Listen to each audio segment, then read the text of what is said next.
Welcome to Jackie Cinemas. Jackie சினிமாஸில் இந்த எபிசோடில் போக்கிரி ராஜா திரைப்படத்தினுடைய வீடியோ அம்சத்தை பார்க்க போகிறோம். இந்த திரைப்படத்தை ராம் பிரகாஷ் ராயப்பா வந்து இயக்கியிருக்கிறார். 2015ஆம் ஆண்டு ஒரு குட் அட்டம்ப்ட் அப்படின்னு சொல்கிற பட்டியல் எடுத்திங்கன்னா அதில் நிச்சயமாக தமிழுக்கு என் ஒன்றை அழுத்தவும் அந்த படம் வந்து கண்டிப்பாக குறிப்பிட்டு சொல்ல வேண்டும். ஏன்னா அந்த டைட்டிலும் கொஞ்சம் வித்தியாசமாக இருந்தது. அதை விட படம் வந்து ரொம்ப நல்லா இருந்தது. ஏன்னா ஒரு சயின்ஸ் ஃபிக்ஷன் விஷயமாக ஃபிசிக்ஸு, ஸ்பெக்ட்ரம், டவரு, செல்ஃபோன் இந்த மாதிரி விஷயங்களை முன்வைத்து அந்த திரைப்படம் வந்து ரொம்ப அற்புதமாகவே பண்ணியிருந்தாங்க. லோ பட்ஜெட்டில் வந்து இப்படி ஒரு படம் பண்ணுறது வந்து பெரிய விஷயம். ஸோ அதை வந்து மிக அற்புதமாக ராம் பிரகாஷ் ராயப்பா வந்து அதை பண்ணியிருந்தார். ஸோ ராம் பிரகாஷ் ராயப்பாவுடைய 2016ஆம் ஆண்டுடைய திரைப்படம் தான் இந்த போக்கிரி ராஜா. சயின்ஸ் ஃபிக்ஷன் அது இதுன்னு நான் போட்டு எடுத்தேன், எவனும் அதுக்கு வந்து மதிப்பே கொடுக்கல. போடுறா அவங்களுக்கு வந்து ஒரு தெலுங்கு ஸ்டைலில் அவங்களுக்கு வந்து கலர்ஃபுல்லாக ஒரு காமெடி, ஆக்ஷன் காமெடி ஒரு பேக்கேஜ் ஒன்று கொடுக்குறேன்டா அப்படின்ட்டு எடுத்த படம் தான் இந்த போக்கிரி ராஜா. இந்த திரைப்படத்தில் வந்து Jiiva, Sibiraj and Anshika Motwani leads role பண்ணியிருக்காங்க. போக்கிரி ராஜா திரைப்படத்தினுடைய கதை என்னன்னு பார்த்துடலாம். ஜீவா வந்து ஒரு கம்ப்யூட்டர் சென்டரில் வந்து ஒர்க் பண்ணுறாரு. அவருக்கு இருக்கிற பெரிய பிரச்சனை என்னன்னா, அவருக்கு வந்து கோட்டுவா வருது. கோட்டோ வருதுன்னா சாதாரணமாக இல்லை. இவர் கோட்டோ விட்டார்னா இவர் இருக்கிற அந்த டீமில் இருக்கிற அத்தனை பேருமே தூங்கிடுறாங்க. ப்ராஜெக்ட் வந்து சரியான நாளில் வந்து முடிக்க முடியலைன்ட்டு அவர் வந்து எல்லா இடத்துலையுமே வந்து வெளியே அனுப்பிச்சிக்கிட்டே இருக்காங்க எல்லா கம்பெனியிலேருந்தும். ஸோ இந்த கோட்டுவாயினுடைய அடுத்த கட்டம் என்னன்னா, எதிரில் இருக்கிறவங்கலாம் வந்து பெரிய பிரச்சனைகளை சந்திக்கிற மாதிரியான பிரச்சனைகள்லாம் வருது. இதுக்கு நடுவில் வந்து அன்ஷிகா மோத்வானி வந்து ஒரு சமூக சேவகராக இருக்கிறாங்க. அதை விட சிவராஜ் வந்து கூலிங் கிளாஸ் குணான்ற ஒரு ரவுடியாக வந்து எதுக்கும், அதாவது என்ன ரூத்லெஸ் ரவுடியாக வந்து அவர் வந்து இருக்கிறாரு.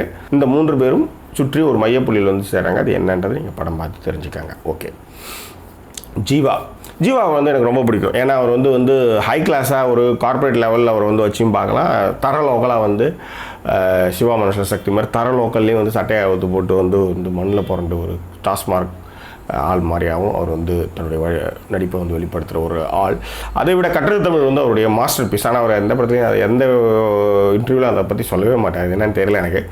பட் எனிவே ஜீவா வந்து ஒரு ஆப்டாக வந்து அவர் வந்து ஒரு ஒரு ஒரு ஐடி செக்டரில் ஒர்க் பண்ணுற ஒரு கேரக்டரை வந்து பொருந்திருக்கிறார். நடிப்பை வந்து ஆஸ் யூஷுவல் ஜாலியான வந்து ஒரு விஷயமாக பண்ணுறார். முக்கியமாக முதல்ல வந்து அந்த லவ்வை வந்து பிரேக்கப் ஆன லவ் வந்து கைட்டு விடுற இடம் வந்து ரொம்ப நல்லாயிருக்கு. அன்ஷிகா மோத்வானி பப்ளி மாஸ் மாதிரி இருக்காங்க, நடிக்கவும் செய்கிறாங்க. இன்டர்வலுக்கு பிறகு வந்து ஒரு பிளாக் சாரி அண்டில் வந்து மழையில் நனைஞ்சு டெம்ப்டேட் பார்க்குற ரசிகர்களுக்கு வந்து சூடேற்றுறாங்க. இந்த படம், அதாவது ஹசிதோ ஃபசியில் வந்து ஒரு சீன் ஒன்று இருக்கும், பின்னாடி பக்கம் முடி போட்டு விடு அப்படின்ட்டு ஒரு ஜாக்கெட்டுடைய பின்னாடி வந்து ஒரு சுருக்கு வந்து போட்டு விடுன்ட்டு. ஸோ அதை ஞாபகப்படுத்தும் மாதிரியான ஒரு காட்சி வந்து இதுலேயும் இருக்குது. But it's a fantastic scene.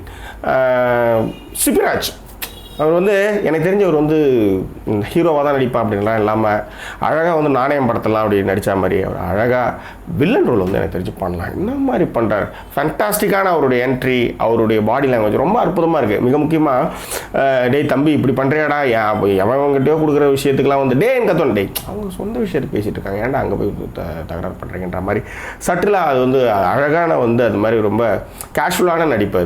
அது வந்து ரொம்ப அழகாக அவருக்கு கை வருது, நல்லா பண்ணலாம். சில இடங்களில் வந்து தெலுங்கு திரைப்படத்தை பார்க்கக்கூடிய ஒரு உணர்வை இந்த திரைப்படம் கொடுக்குதுன்றது வந்து மறுப்பதற்கில்லை. ஏன்னா கலர்ஃபுல்லாக இருக்குது, கவர்ச்சிகள்லாம் அங்கங்கே தூக்கலாகவும் இருக்குது. தெலுங்கு படம் பார்க்குற கமர்ஷியல் பார்த்தவங்களுக்கு இந்த படம் வந்து ஒரு பெரிய விஷயமாகவே இருக்காது. ஒன்று. இன்னொன்று என்னென்னா, முனிஷ்காந்தும் இந்த யோகி பாபுவும் பண்ணுற சேட்டை வந்து சான்ஸே கிடையாது. அதுவும் முனிஷ்காந்த் வந்து சிபிராஜுக்கு வந்து கண்ணு தெரியலன்ட்டு அவர் பண்ணுற சேட்டரை பாருங்கள், அடி அந்த சீன் வந்து செம்ம சீன். இயக்குனர் வந்து ராம் பிரகாஷ் ராயப்பா வந்து நிறைய கொரியன் படங்களும் ஜாக்கி சானுடைய ரசிகர்னு நினைக்கிறேன். இந்த 2 பேரும் காலால் அடிச்சுட்டு திடீர்னு காலை பிடிச்சுவாங்க. ஸ்பானிஷ் கனெக்ஷன் ஒரு படத்தில் வந்து இதே மாதிரி தான் ஜாக்கியும் வந்து இன்னொருத்தனை போட்டு காலால் அடித்து வலிக்கிற மாதிரி தடை விட்டுவாங்க. அப்புறம் வந்து மைலக்கி ஸ்டாரில் வந்து இது மாதிரி மறைஞ்சு போகிற ஒரு விஷயத்துக்கு வந்து ரேண்டகன் சொல்லிட்டு ஒரு கேரக்டர் வந்து பண்ணோம். எல்லாருக்குமே வந்து கண்ணுக்கு தெரியல, மறைஞ்சு போயிடுவாங்கன்னு நினச்சிட்டு இருப்பாங்க. ஆனால் வந்து எல்லோரும் மறைஞ்சிட்டோம் அப்படின்னு நடிப்பாங்க. ஆனால் வந்து அவன் கண்ணுக்கு தான் தெரியுமா, அதை வச்சு ஒரு காமெடி சீன் வந்து மைலக்கி ஸ்டாரில். ஸோ இந்த மாதிரி ஒரு பால் படம் ஒரு கொரியனில், அதில் கூட வந்து கையாலெலாம் பண்ணாங்கன்னா பரோட்டெல்லாம் வந்து சுற்றி பண்ணுவாங்க. ஸோ அந்த மாதிரி விஷயங்கள்லாம் இதில் வந்து ட்ரை பண்ணியிருக்காங்க. ஸோ நிறைய படங்களுடைய பாதிப்புகளோடு வந்து ஒரு கமர்ஷியல் காமெடி என்டர்டைன்மெண்ட்டோட இந்த படத்தை வந்து ராம் பிரகாஷ் ராயப்பா வந்து கொடுத்துருக்குறாரு. ஸோ இந்த திரைப்படத்துக்கு மியூசிக் வந்து இமான் பண்ணியிருக்காங்க. ஆனால் எனக்கு வந்து ஒரு அளவுக்கு இமான் கிட்ட ஒரு தனித்தன்மையாக ஒரு சாங் ஒன்று கிடைக்கும். அது வந்து இந்த படத்தில் வந்து மிஸ்ஸிங் தான் நான் சொல்லுவேன். சினிமாட்டோகிராஃபி வந்து 5 பண்ணியிருக்கிறாரு. கலர்ஃபுல்லாக பண்ணணும் அப்படின்றதுக்கு மெனக்கெட்டு பேக் ட்ராப்லாம் வந்து கலர்ஃபுல்லாகவே பண்ணியிருக்காங்க. நிறைய காட்சிகள் வந்து பாண்டிச்சேரியில் ஷூட் பண்ணியிருக்கிறாங்க. ஓவராலாக போக்கிரி ராஜா திரைப்படம் எப்படி இருக்குது அப்படின்னு பார்த்தீங்கன்னா, காமெடி, ஆக்ஷன் காமெடியில் கொஞ்சம் கமர்ஷியல் மசாலாக்களையும் சேர்த்து காமெடி ஜானரில் இந்த திரைப்படத்தை வந்து கொடுத்துருக்காங்க. கொஞ்சம் ஃபேண்டசி தனமாகவும் இதில் திரைப்படம் வந்து இருக்குது.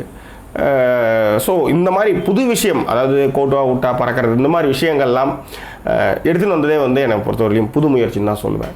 ஸோ எனிவே இந்த படம் பார்க்கும்பொழுது எப்படி இருக்குது ஓவரால்ன்றா போர் அடிக்காமல் போகுது. தமிழ் தெலுங்கு கமர்ஷியல் மூவி பார்த்தவங்களுக்கு வந்து இது வந்து ஒரு லாஜிக், ஒரு ஜாலியாக உட்காந்து லைட்டாக மைல்டாக வந்து ஜாலியாக சிரிச்சிட்டு வர்ற ஒரு ஃபிலிம் தான் போக்கிரி ராஜா.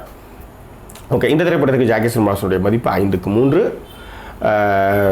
வேறு என்ன, இந்த தளம் பிடித்திருந்தால் சப்ஸ்கிரைப் பண்ணுங்கள், நம்மகிட்ட ஷேர் பண்ணுங்கள். மீண்டும் வேறொரு திரைப்படத்தினுடைய வீடியோ விமர்சனத்தோடு உங்களை நான் சந்திக்கிறேன். அதுவரை நன்றி. உங்களுடைய உங்கள் ஜாக்கி சேகர். நன்றி, வணக்கம்.